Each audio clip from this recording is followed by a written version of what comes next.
Di sebuah desa yang damai, tinggal dua ekor kucing yang sangat berbeda. Yang pertama bernama Koto, seekor kucing hitam besar dengan tubuh kuat dan mata tajam. Ia sering terlihat sendirian di atas atap rumah-rumah desa, mengamati dunia dari ketinggian. Penduduk desa mengenalnya sebagai kucing yang mandiri, dingin, dan tidak mudah didekati. Sebaliknya, ada Mimi, seekor kucing kecil berwarna putih dengan bintik-bintik hitam di tubuhnya. Ia ceria, penuh rasa ingin tahu, dan sangat ramah terhadap semua orang. Mim sering bermain di sekitar desa dan bahkan membantu petani mengusir tikus di ladang mereka. Ia tidak pernah takut mendekati siapapun, bahkan Koto. Setiap kali Mimi melihat Koto duduk sendirian di atas atap, ia selalu mencoba mengajaknya bermain. Namun Koto selalu mengusirnya dengan tatapan tajam atau geraman rendah. Baginya Mimi hanyalah anak kecil yang terlalu berisik. Dan dia tidak tahu apa-apa tentang dunia. Suatu hari badai besar melanda desa. Badai besar dan bahaya. Musim panen telah berlalu, dan langit yang biasanya cerah mulai dipenuhi awan gelap. Angin bertiup kencang, hujan turun dengan deras, atap-atap rumah berterbangan, pohon-pohon tumbang, dan jalanan desa dipenuhi lumpur. Dan suara gemuruh petir menggetarkan tanah. Di tengah badai itu Mimi yang sedang bermain di luar, tiba-tiba terjebak di bawah sebuah pohon yang tumbang.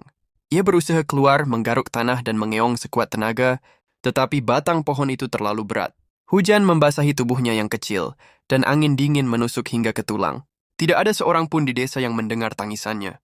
Semua orang berlindung di dalam rumah, menunggu badai mereda. Dari atas atap, Koto menyaksikan semuanya. Ia melihat tubuh kecil Mimi yang terperangkap, berusaha melepaskan diri tanpa hasil. Hatinya yang keras mulai goyah. Mimi. Tapi sekarang melihatnya dalam bahaya, ada sesuatu yang mendorongnya untuk bertindak. Tanpa berpikir panjang, Koto melompat turun dari atap dan berlari menerjang hujan menuju tempat Mimi terjebak. Dengan cakar dan giginya yang kuat, Koto mulai mendorong dan mencakar batang pohon yang menimpa Mimi. Sedikit demi sedikit, Koto berhasil menggerakkan pohon itu. Hujan terus mengguyur tubuh mereka, tetapi Koto tidak peduli. Mimi menatapnya dengan mata penuh.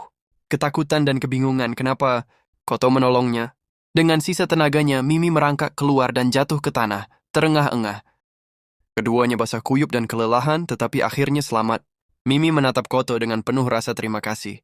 Koto, kenapa kamu menolongku? Suaranya bergetar. Koto hanya diam sejenak sebelum akhirnya menjawab, karena tidak ada yang lebih baik daripada membantu teman. Meskipun kita tidak selalu sepakat, Mimi tersenyum kecil. Untuk pertama kalinya, ia melihat sisi lain dari Koto yang selama ini tersembunyi di balik sikap dinginnya. Sejak saat itu, hubungan Koto dan Mimi berubah. Mereka mulai menghabiskan lebih banyak waktu bersama.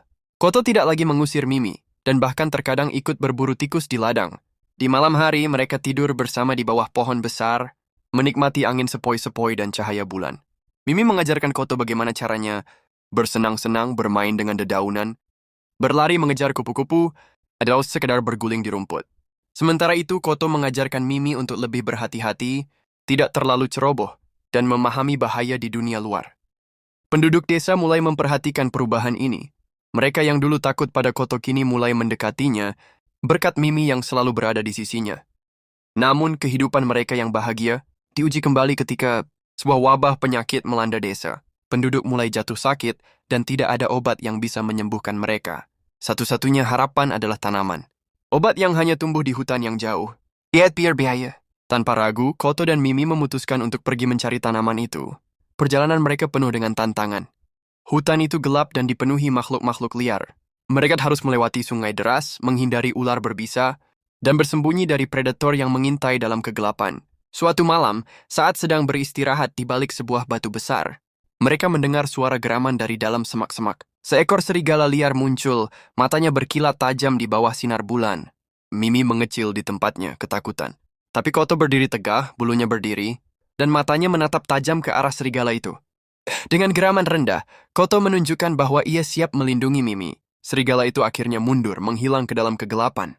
Dengan penuh keberanian, mereka melanjutkan perjalanan dan akhirnya menemukan tanaman obat yang mereka cari. Setelah perjalanan panjang, Koto dan Mimi kembali ke desa dengan membawa tanaman obat itu. Penduduk desa yang telah lama sakit mulai sembuh satu persatu. Mereka semua berterima kasih kepada Koto dan Mimi. Kucing yang dulu dianggap penyendiri dan dingin kini menjadi pahlawan desa bersama dengan sahabat kecilnya yang ceria. Namun lebih dari sekadar pahlawan, Koto dan Mimi telah menjadi simbol persahabatan sejati bahwa meskipun kita berbeda, dengan kepercayaan dan kerjasama, kita bisa mengatasi segala tantangan. Sejak saat itu, Koto dan Mimi menjadi sahabat yang tak terpisahkan. Mereka terus menjalani kehidupan bersama, saling menjaga, dan saling mencintai dengan cara mereka sendiri. Di suatu senja yang indah, mereka duduk bersama di atas pagar kayu, menatap desa yang damai. Angin sepoi-sepoi berhembus membawa kenangan perjalanan panjang mereka. Mimi menatap Koto dan tersenyum. Aku senang kita bertemu, Koto. Koto hanya tersenyum kecil, melihat ke arah langit yang perlahan berubah warna keemasan. Mereka tahu, apapun yang terjadi di masa depan, mereka akan selalu bersama.